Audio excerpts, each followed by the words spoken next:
బుద్వేల్‌కు ఒకవైపు హిమాయత్ సాగర్ వ్యూ కనిపిస్తుంది. మరోవైపు శంషాబాద్ ఎయిర్‌పోర్ట్, ఇంకోవైపు రాజేంద్ర నగర్ వంటివి ఉంటాయి. బుద్వేల్ నుంచి హిమాయత్ సాగర్ జలాశయానికి కేవలం 5 నిమిషాల్లో వెళ్ళిపోవచ్చు. బుద్వేల్‌కు 2 కిలోమీటర్ల దూరంలో స్కూళ్లు, కాలేజీలు, ఇంజనీరింగ్ కళాశాలలు వంటివి ఉన్నాయి. మల్టీప్లెక్స్ థియేటర్లు, ఎంటర్‌టైన్‌మెంట్ జోన్‌లు వంటివి బుద్వేల్‌కు సమీపంలోనే ఉన్నాయి. ఇక్కడికి రోడ్డు కనెక్టివిటీ మెరుగ్గా ఉండటంతో బస్సు సౌకర్యము ఉంటుంది.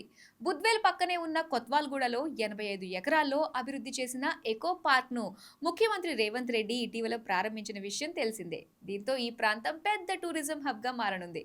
ఇక బుద్వేల్కు 10 నుంచి 20 కిలోమీటర్ల పరిధిలో ఉపాధి, విద్య, ఉద్యోగ అవకాశాలు ఉండటంతో మధ్యతరగతి వారికి నివాస ప్రాంతంగా అందుబాటులోకి వస్తుందని రియల్ రంగ నిపుణులు చెబుతున్నారు. బుద్వేల్లో హెచ్ఎండిఏకు చెందిన మరో 200 ఎకరాల భూములను సైతం వేలం వేసేందుకు తెలంగాణ ప్రభుత్వం ప్రణాళికల్ని సిద్ధం చేస్తోంది.